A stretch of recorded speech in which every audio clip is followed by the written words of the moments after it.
Muchos pensamos que cuando Jesús murió en la cruz hubo un cambio de ley.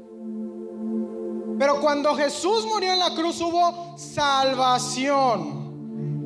Pero el cambio de ley vino desde el momento en el que Juan lo tomó, lo descendió en las aguas, ascendió, la paloma se postró sobre él y Dios dijo, Jehová dijo, Él es mi Hijo amado en el cual tengo complacencia. Ahí hubo un cambio de ley. Por eso Jesús podía caminar y podía sanar a los enfermos. Por eso Jesús podía caminar, podía tocar a él y todo lo que le estaba atormentando salía. Porque el cambio de ley se había dado desde que fue bautizado.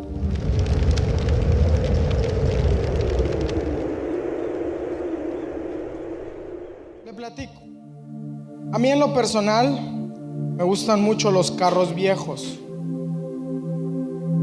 Quienes me han visto por la calle o me han saludado saben que yo manejo un Volkswagen o un Bocho de 1969 y esa es mi dicha: levantarme todas las mañanas, encenderlo, irme al trabajo, trabajar y por ahí de las 2:15 salir, volver a encenderlo y llegar a mi casa. Esa es una gran dicha para mí. Y para quienes conocen los carros viejos saben que prender un carro viejo es difícil, y más en el invierno. Clases de química dice que en el invierno el oxígeno es menor, por eso algunos tenemos problemas para respirar en el invierno. No es por el frío, es más porque el oxígeno es menor en la atmósfera o en nuestro ambiente. Y también por ahí creo que baja la presión barométrica. Entonces todo eso hace que la combustión de un carro sea mucho más difícil. Y si es un carro viejo, pues con mayor razón. Por eso cada que usted enciende un carro viejo, batalla. ¿Quién ha encendido un carro viejo? ¿Quién ha batallado para encender un carro viejo? ¿Verdad? Entonces, por eso no crea que el Señor se ensañó con usted y por eso el carro no prende. Es falta de oxígeno en la combustión. Entonces, por eso el carro 3, 4, 5, 6, 7, 10 veces tenemos que estarlo prendiendo y se apaga, prendiendo y se apaga. Hay que acelerarle para que el carro, para que el flujo de la gasolina aumente y entonces la explosión sea mucho más fácil para las bujías. Clase de química y clase de mecánica.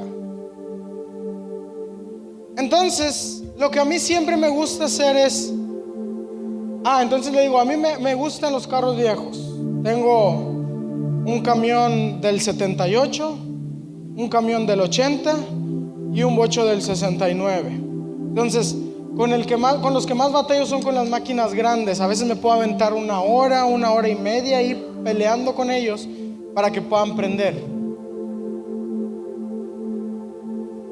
Lo que yo quiero hacer con usted hoy es primero encenderlo poco a poco, como carro viejo. Ya me dijo carro viejo. Pero usted va a quedar sedito como un recién salido de la agencia. Si usted me deja encenderlo a usted como un carro viejo, yo le aseguro, como el mejor mecánico del mundo, lo voy a entregar como un carro que ni se va a escuchar, un carro que ni va a doler, un carro que no va a sentir absolutamente nada. Es más, me atrevo a decirlo y que conste que va a quedar como un carro que ni va a sentir los baches de la ciudad. Mi carro ya le hacen falta amortiguadores, ya hice la cita, no me regañe, ya lo voy a llevar al mecánico. Y cuando paso por una calle, suena más que carro viejo, suena como a carreta. Entonces, si usted hoy está sonando como a carreta o se siente carreta, yo le aseguro que usted va a salir siendo un carro. Es más, la camioneta, usted le aplana a un botón 2 veces y se prende sola. así usted se va a sentir hoy. Usted va a sentir que se va a aprender solo. Hey, pero no esté pensando que se va a aprender a golpes. Se va a aprender en el Espíritu. Se va a aprender en el Espíritu. Usted va a estar parado. A mí me ha tocado. Estoy parado y no sé qué sucede y de repente empiezo a sentir la presencia como un escalofrío y comienzo a llorar. O empiezo a sentir un escalofrío de la presencia de Dios y me dan ganas de postrarme. O comienzo a sentir la presencia y no sé ni qué quiero hacer. Agarro la palabra de Dios y encuentro revelación ahí. Cuando usted escuche lo que el Señor me entregó, espero en Dios, abra su corazón para que le suceda exactamente lo mismo. Cuando usted escuche lo que el Señor me entregó, espero en Dios y usted abra su corazón para que a usted le suceda exactamente lo mismo. Fuimos al estadio, ayer jugó el Corre. ¿Quién sabe que ayer jugó el Corre? ¿Quién fue al Corre? Bueno. Terminamos de tomarnos fotos, de andar jugando con los niños, de andar jugando con los niños y con los adultos. Y terminando de hacer nuestro desorden allá afuera, decidimos entrar al partido. Y estando dentro, yo me di cuenta que cuando algo bueno pasa, más de 18,000 personas pueden hacer ruido. Cuando algo bueno sucede, más de 18,000 personas se ponen de acuerdo, o a lo mejor ni se ponen de acuerdo, pero algo sucede dentro de ellos que los hace levantarse, levantar sus manos y hacer un grito fuerte. Ayer 3 veces sucedió lo mismo en el estadio. Cada que el Correcaminos anotaba un gol, todo el estadio se levantaba sus manos y gritaba gol. ¿Usted cree que la gente gritaba como ahorita estoy gritando? Por algo me duele la garganta. Porque lo que la gente hace es estar sentada. Es más, a veces ni siquiera entra el balón y hay gente que se levanta, y hay gente que levanta las manos, y hay gente que grita gol, aunque no haya entrado el balón a la portería. Pero por el simple hecho de sentir que ese balón entró, la gente comienza a levantarse. Hoy te voy a decir una cosa: cuando tú sientas que el Espíritu Santo te está tocando, levántate, levanta tus manos y grita lo que tengas que gritar. Cuando tú sientas que el Espíritu Santo va pasando por donde tú estás, levántate, levanta tus manos y comienza a gritar lo que el Espíritu Santo te esté haciendo o te haga sentir. Yo no quiero que la afición del Correcaminos le gane a Nunca Solos. Yo no quiero que la afición del Corre brinque más que Nunca Solos.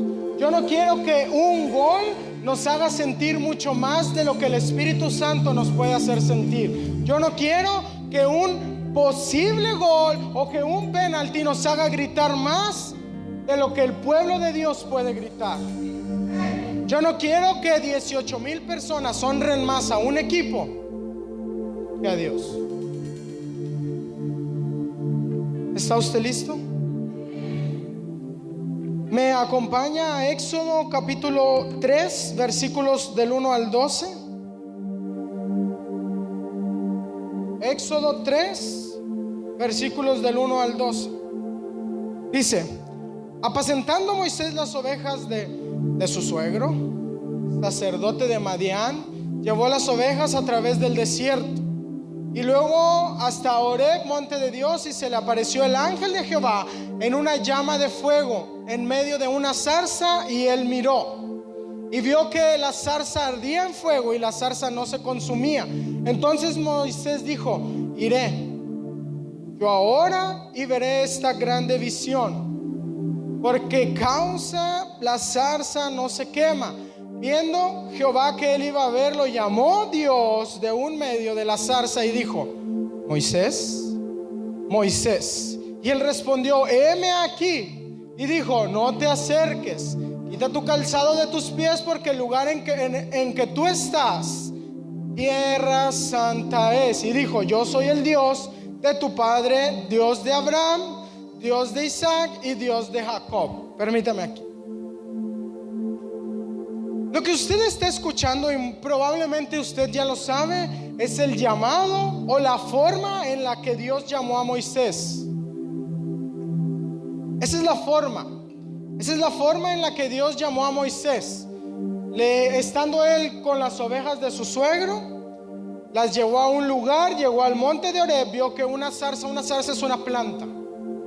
Vio que una zarza se estaba quemando, una planta se estaba quemando, y él la vio, fue a ese lugar, o digamos que de puro chisme.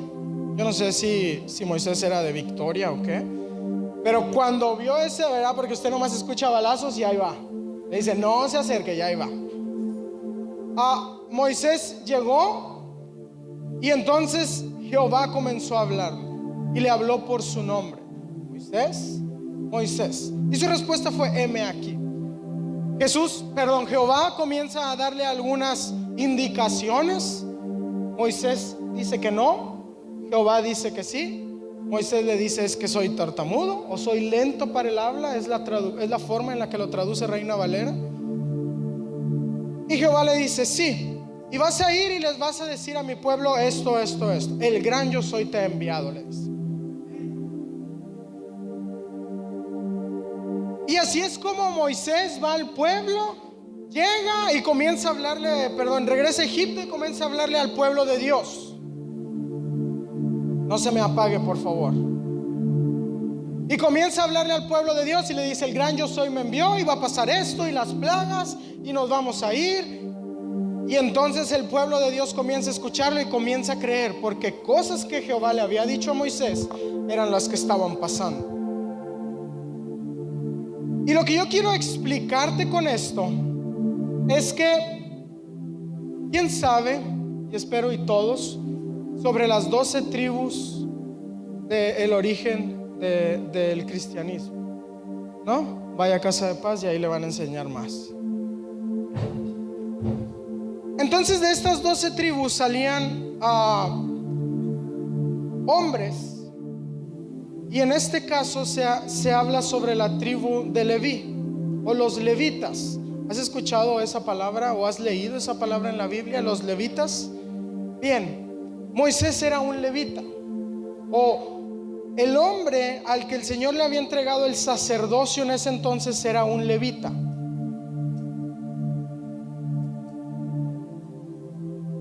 Entonces, antes no había un sacerdote como tal en el pueblo de Dios, o en el pueblo, y ahora Moisés era el sacerdote,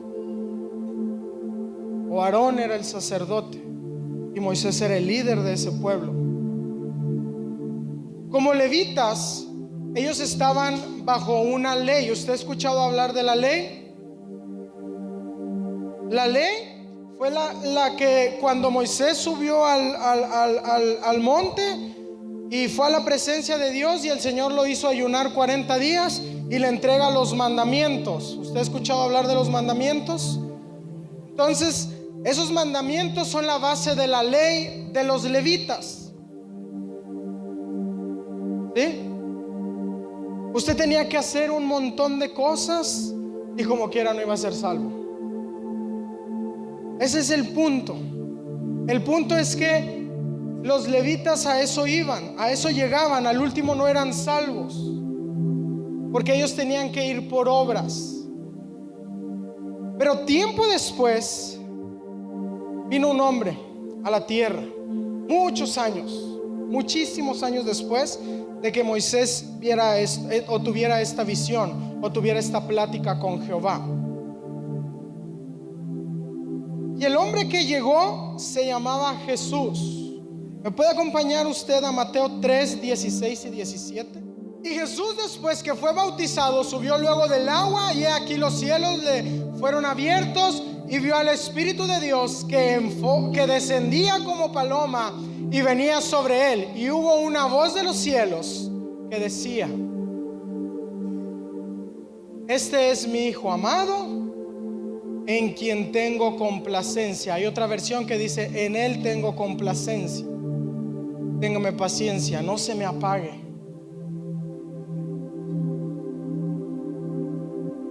Cuando Jesús fue bautizado,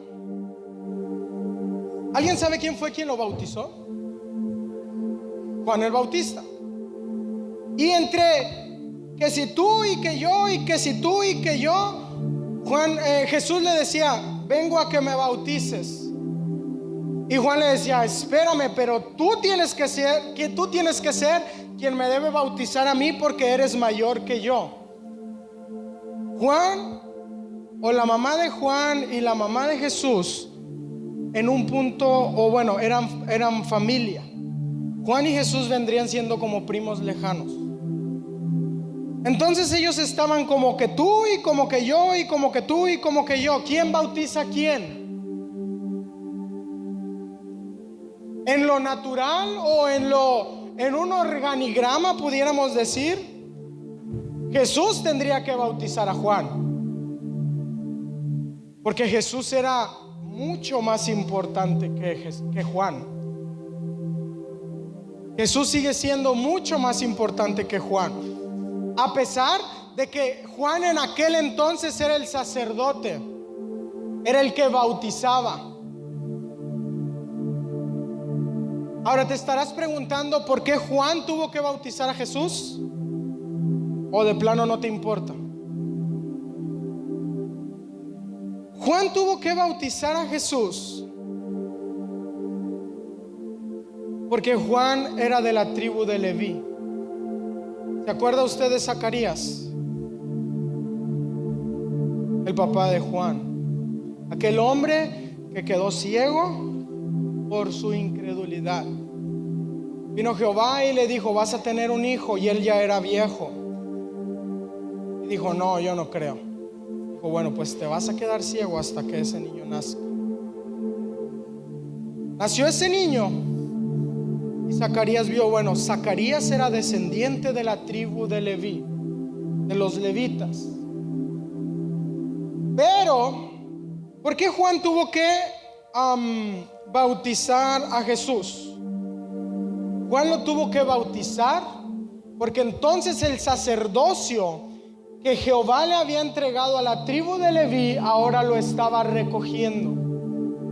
El sacerdocio que Jehová en aquel monte, cuando aquella zarza se estaba quemando, lo tuvo que recoger. Y lo recogió para dárselo a uno mayor. Lo recogió para entregarle el sacerdocio a alguien que venía o que provenía de la orden de Melquisedec. Melquisedec es un sacerdocio eterno. No hay un sacerdocio, o no se puede cortar ese sacerdocio. Es un sacerdocio eterno. Melquisedec, cuando Abraham gana la guerra y trae un botín grande que es el diezmo, a quien se lo entrega es a Melquisedec. Por eso Abraham no es parte de la ley, porque él estaba bajo el sacerdocio de Melquisedec. Pero tampoco es parte de la gracia, porque él no estaba cuando Jesús murió en la cruz. ¿Me está entendiendo? Me regreso. ¿Están pesadas las clases de historia? ¿Están sabrosas? A mí me encantan. Cuando Juan bautiza a Jesús, lo saca del agua y llega el Espíritu Santo y dice, y se postró sobre él. Y se oyó una voz, él es mi Hijo amado, en quien tengo complacencia, o en el cual tengo complacencia, o en él tengo complacencia, dependiendo de la versión que a usted le guste. ¿Está usted conmigo? De la tribu de Leví, el sacerdocio fue pasado ahora a la tribu de Judá. al sacerdocio bajo la orden de Melquisedec. Están medias difíciles las palabras, pero ahí vamos.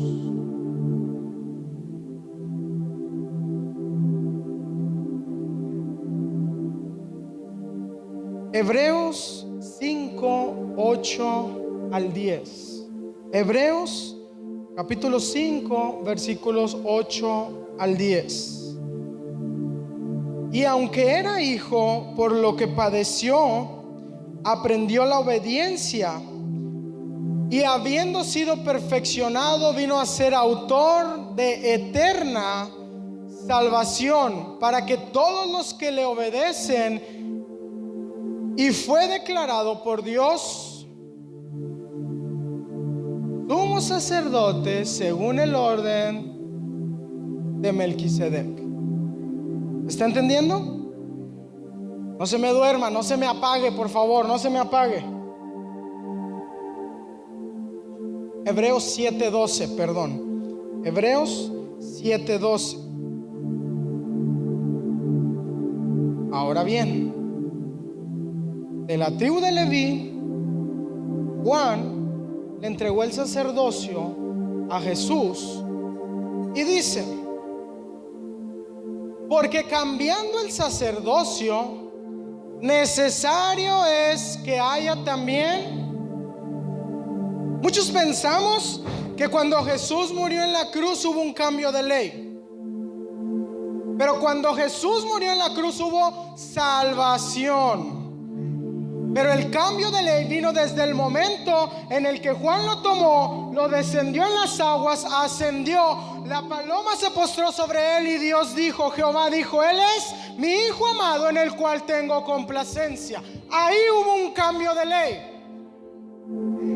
Por eso Jesús podía caminar y podía sanar a los enfermos. Por eso Jesús podía caminar, podía tocar a él, y todo lo que le estaba atormentando salía. Porque el cambio de ley se había dado desde que fue bautizado. Desde que el sacerdocio de Leví fue puesto en las manos de Melquisedec, en las manos de Jesús. Por eso Jesús podía hacer milagros.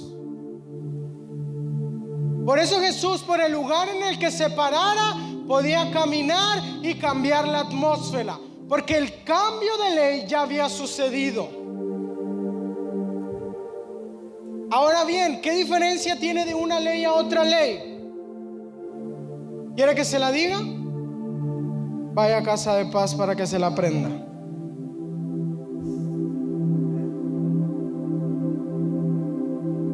En una ley no había vida eterna. Tenías que hacer una cosa, tenías que hacer otra cosa, tenías que hacer otra cosa. Tan es así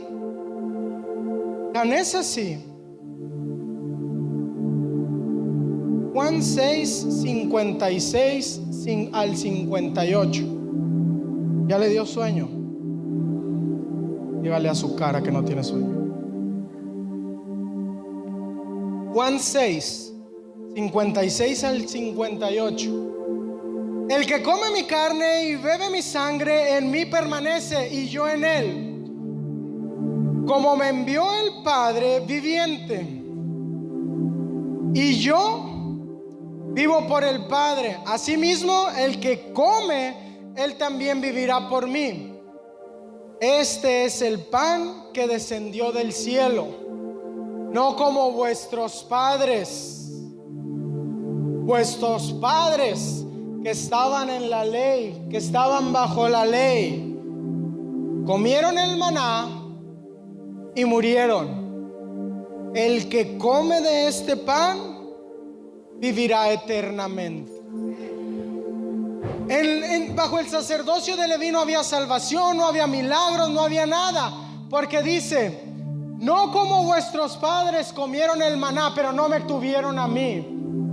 No comieron de mí, no supieron lo que fue vivir bajo el sacerdocio de Melquisedec. No supieron vivir en un lugar donde existía el Espíritu Santo. No supieron honrarme a mí. ¿Usted se acuerda que este pueblo, que el pueblo cuando salió de Egipto decía, ¿por qué no nos quedamos allá? Allá de perdido había donde enterrarnos. Aquí donde nos vamos a enterrar. Empezaba a murmurar en contra de Dios y decía: ¿por qué nos trajiste aquí a un lugar que ni agua hay? Y empezaban a murmurar en contra de Dios. ¿Por qué nos trajiste aquí a un lugar en donde ni siquiera qué comer hay? ¿Para qué nos traías aquí? Comenzaron a murmurar en contra de Dios. Pero al contrario, lo que Jesús obtuvo fue honra.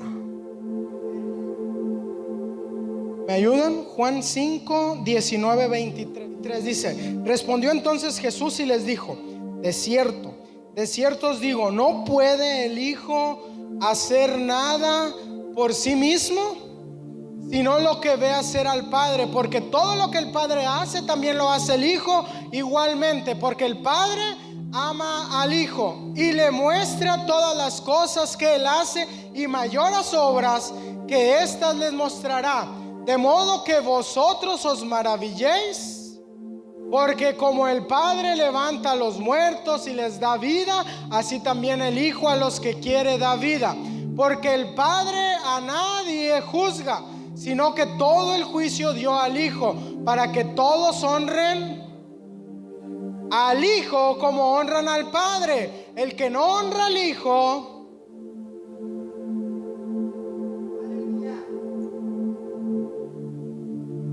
de ahí es de donde proviene la honra.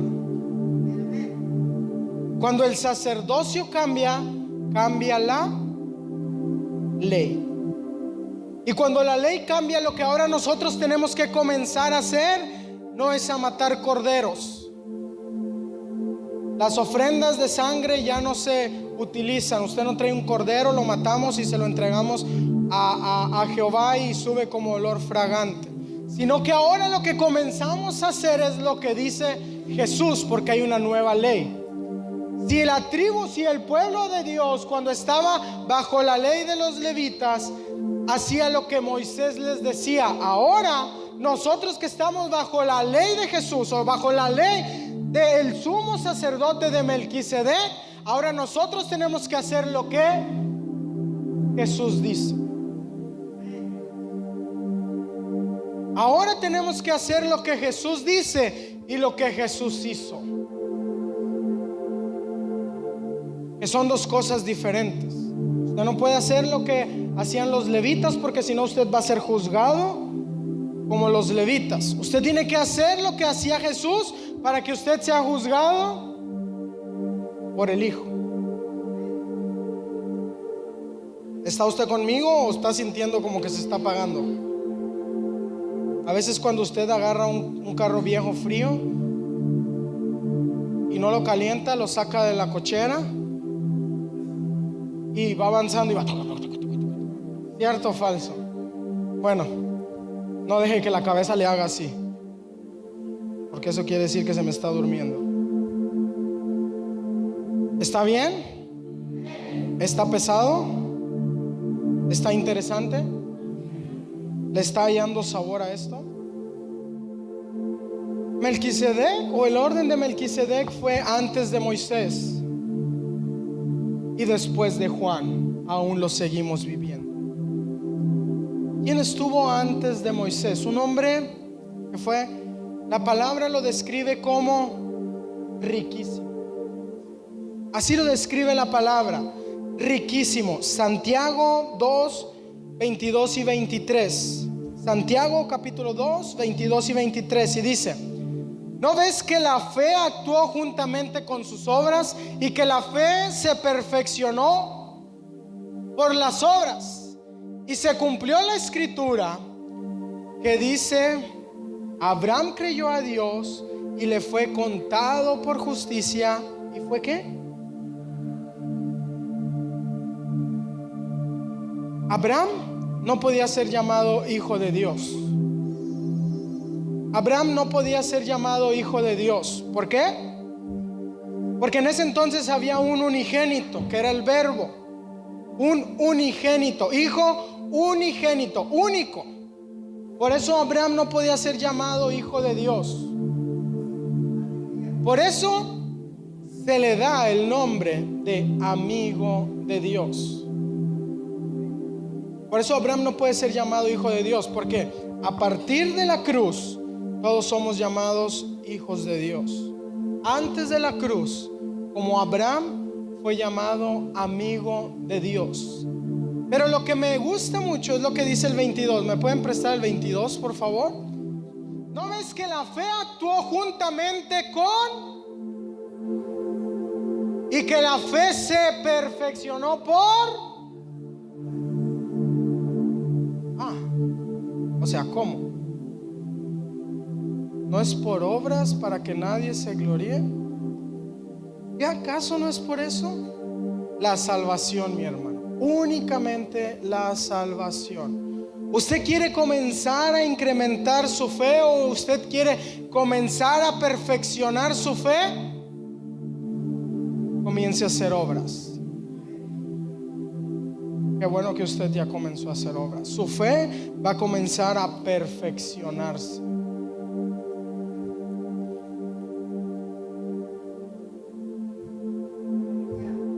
Abraham, como le decía, es descrito en la Biblia como un hombre riquísimo. No es rico, es riquísimo. No fue rico, fue riquísimo. ¿Por qué?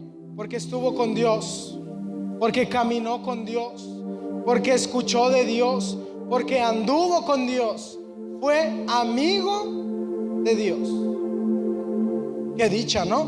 No puedes ser su hijo, pero eres su amigo. Yo no puedo ser hijo del gobernador, pero qué bien me caería ser amigo del gobernador. Yo no puedo ser hijo de Andrés Manuel, pero qué bien me caería ser amigo de Andrés Manuel. Yo no puedo ser hijo de Donald Trump, pero qué bien me caería ser amigo de Donald Trump. ¿Está usted entendiendo? La orden de Melquisedec es poderosa. Jesús, el sumo sacerdote, es poderoso. El eterno sacerdote es poderoso. Él es quien está ahora. ¿Cómo que Él es quien está ahora? Ahora yo te voy a decir algo. Primero de Corintios 12 y 13. Primero de Corintios capítulo 12, versículos 12 y 13. Porque así como el cuerpo es uno y tiene muchos miembros, pero todos los miembros del cuerpo, siendo muchos, son un solo cuerpo, así también Cristo. Porque por un solo espíritu fuimos todos bautizados en un cuerpo, sean judíos o griegos, sean esclavos o libres, y a todos se nos dio a beber, sean chilangos, sean regios, sean tapatíos, sean de la Huasteca, sean de la frontera, sean de Victoria, sean de donde sean, todos somos uno. ¿Por qué? Porque a todos se nos dio a beber de un mismo espíritu.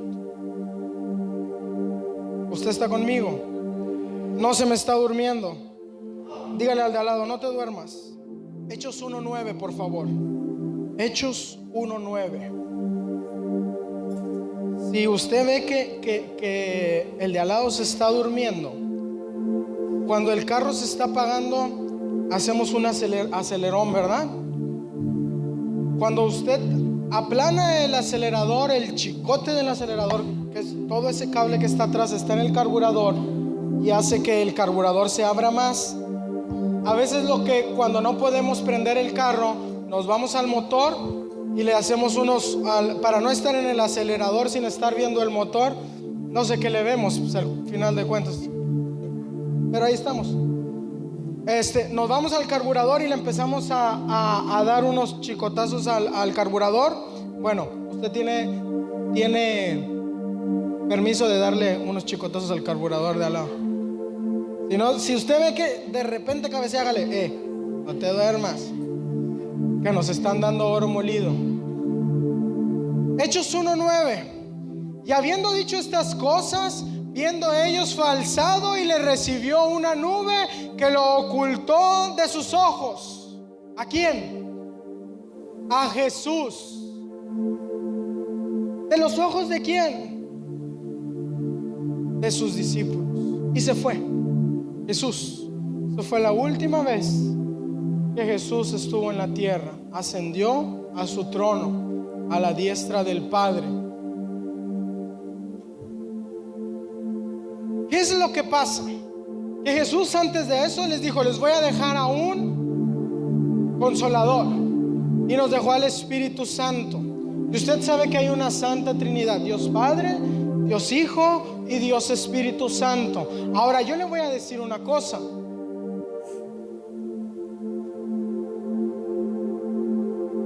Cuando Él se va, la manera en la que el sacerdote de aquel entonces lo describía era Juan, decía sobre Jesús: es que va a venir otro que los va a bautizar ¿en el qué? En el Espíritu. Es que hay uno que es mayor que yo que los va a bautizar en el Espíritu. Cuando Jesús asciende, pudiéramos decir que lo que pasó ahí fue que se fue. Pero una de las características o una de las cosas como nos presentaron a Jesús fue que nos iba a bautizar ¿en qué? En el Espíritu. Pero tenemos un punto que está en Hechos 2:4. Jesús ya se había ido al cielo. El que había de bautizar en el Espíritu ya se había ido al cielo. A quien todos pensamos que era el único que nos iba a bautizar en el Espíritu, ya se había ido al cielo. ¿Por qué los apóstoles fueron, o los discípulos de Jesús en aquel entonces, fueron llenos del Espíritu Santo ese día, si Jesús ya no estaba?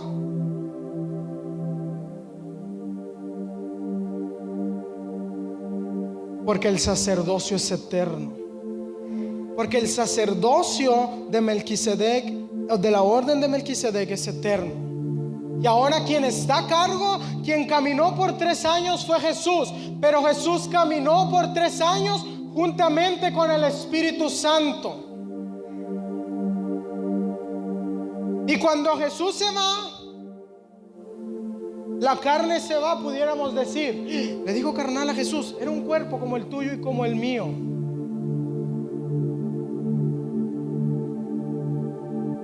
Pero se queda uno, que es el sacerdote, que es el hacedor de milagros, que es el que hace las maravillas, que es el que nos presenta hoy en día cada uno de los hechos que podemos realizar hoy. Pero ¿hacia dónde voy? Voy hacia esto. Si Jesús, caminando con el Espíritu Santo, pudo sanar enfermos, le tengo una buena noticia. Si usted comienza a caminar con el Espíritu Santo, usted va a poder. Si Jesús, caminando juntamente con el Espíritu Santo, pudo levantar un muerto, usted caminando con el Espíritu Santo va a poder. Si Jesús, caminando juntamente con el Espíritu Santo, pudo hacer o pudo liberar a los oprimidos, usted caminando con el Espíritu Santo puede. ¿Usted me está entendiendo? ¿Usted se la está creyendo? Yo le voy a decir una cosa. Hay ocasiones donde la gente viene a mí y me dice: ¿puede orar por mí? Y a veces yo no me la creo. Estoy abriendo mi corazón. Y yo le pudiera decir: ¿quién soy yo para que el Señor se haya fijado en mí? ¿Quién soy yo para que el Espíritu Santo haya decidido caminar conmigo? ¿Quién soy yo para que usted tenga la amabilidad de decirme ministro? Algunos tienen la amabilidad de decirme pastor. ¿Quién soy yo para que usted venga a pedirme un consejo? ¿Quién soy yo para poder darle ese consejo? De hoy se lo voy a decir. Yo soy un hombre que camina con el Espíritu Santo. Yo soy un hombre que ha decidido y que se ha conviccionado y que ha dicho: yo, Luis Chávez, pudiera ser que no pudiera siquiera partir un plátano por la mitad, pero aquel que está en mí, aquel que decidió ser el sacerdote, que conjunto decidieron dejarlo hoy en día aquí en la tierra, dice: Luis Chávez, eres tú. Y te lo puede decir a ti también. Y te lo quiere decir, pero muchas veces nosotros estamos pensando nuestras cosas y no le hacemos caso. Muchas veces pudiera pasar el Espíritu Santo por enfrente de nosotros y decirnos: vas a ser un hacedor de milagros. ¿Y dónde estás tú? ¿En quién estás pensando tú? ¿En qué estás pensando tú? ¿En que no hay maná en casa? ¿En que no hay pan? El que está pensando en el pan se va a morir, porque lo mismo les pasó a aquellos. Usted tiene que comenzar a pensar en el Espíritu Santo. Usted tiene que comenzar a llevar una relación con el Espíritu Santo. Ahora, ¿cuál es el beneficio de tener una relación con el Espíritu Santo? ¿Cuál? ¿Para qué? ¿Para qué? Primera de Corintios 12, 7, 11. A cada uno de nosotros se nos da un don espiritual para que nos ayudemos mutuamente. Ese es uno. A uno el Espíritu le da la capacidad de dar consejos sabios.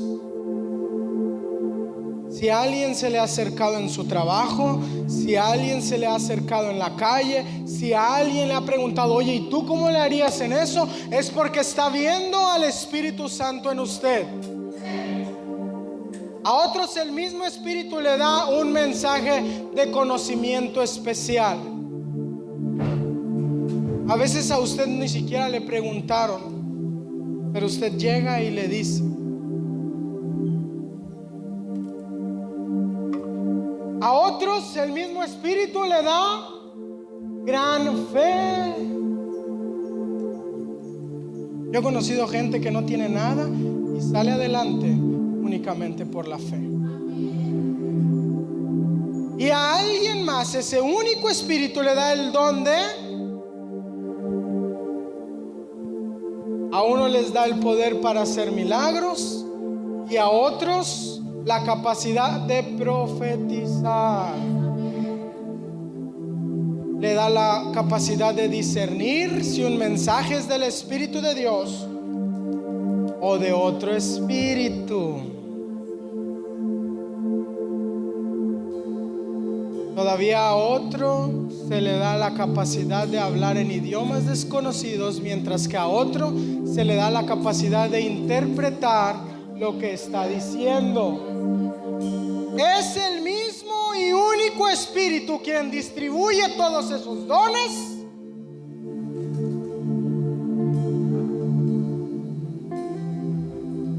Solo Él decide qué don cada uno debe de tener. Ahora yo le voy a decir una cosa. Usted pudiera decir: bueno, yo tengo el don de sanidad, pero yo no tengo el don de profetizar.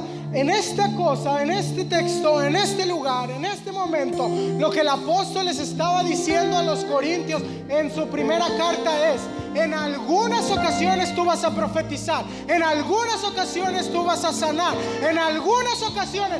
A eso es a lo que se refiere. ¿Por qué? Porque tenemos al Espíritu dador de los dones. Porque tenemos al Espíritu que decide cuándo, cómo y en dónde. Lo único que necesita el Espíritu es que tú te levantes y digas: Espíritu Santo, hoy yo lo necesito, ese don para sanar. Vas, te pones frente a Él, comienzas a orar frente a Él y esa persona se tiene que sanar. Es que hoy no necesito el don para sanar, hoy necesito el don para profetizar. Usted también lo tiene, porque el dador de los dones está y mora dentro de usted. Porque aquel que creó los dones, que los da, que los entrega, que los reparte, está en usted. Y ahora, en lugar de que el Espíritu Santo se los dé a usted, es usted quien se los tiene que dar a alguien más. ¿Cómo? ¿Yo decido quién profetiza y quién no? No. Usted decide cuándo profetiza, a quién se lo profetiza y qué le profetiza. Usted decide cuándo le habla con sabiduría a alguien, qué le dice y cómo se lo dice. Porque el Espíritu Santo está en usted. Porque el Espíritu Santo mora en usted. ¿Qué con esto? ¿Qué con esto?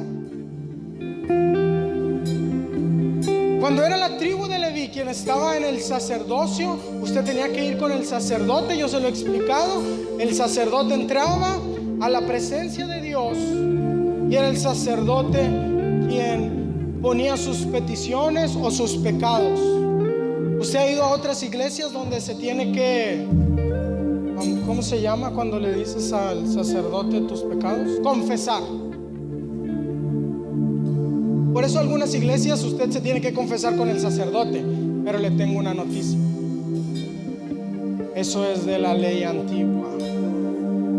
Por eso cuando alguien está muriendo, tenemos que correr por el sacerdote, traerle el sacerdote, ponérselo enfrente y decirle: ahora sí, échele los santos óleos. ¿Cierto o falso? Le tengo una noticia. Esa es de la tribu de Leví. Ahora, si alguien se está muriendo, usted se arma de valor, le ora al Espíritu Santo y usted sana a esa persona, porque estamos bajo el sacerdocio de Melquisedec, porque estamos bajo el sacerdocio eterno, porque estamos bajo el sacerdocio de Jesús, porque estamos bajo el sacerdocio del Espíritu Santo. Usted ya no necesita correr. Usted lo que necesita es postrarse y comenzar a hablarle y decirle: bajo la autoridad que me has entregado, hoy sucede porque sucede. Bajo la autoridad que me has entregado, hoy profetizo porque profetizo. Bajo la autoridad que me has entregado, hoy aconsejo porque aconsejo. Bajo la autoridad que me has entregado, hoy hablo ciencia porque tú me lo has entregado. Sabiduría. Usted y yo no tenemos que esperar a que nadie, absolutamente nadie llegue, porque los que tenían que llegar ya están ahí. Usted y el Espíritu Santo. Porque los que tenían que llegar ya están ahí. Usted y el gran yo soy. Porque el que tenía que estar ahí ya está. Los que tenían que estar ahí ya están ahí. Usted y el hacedor de milagros. Porque los que tenían que llegar ya están ahí. Usted y el eterno. No tiene que esperar a que nadie llegue. Usted llega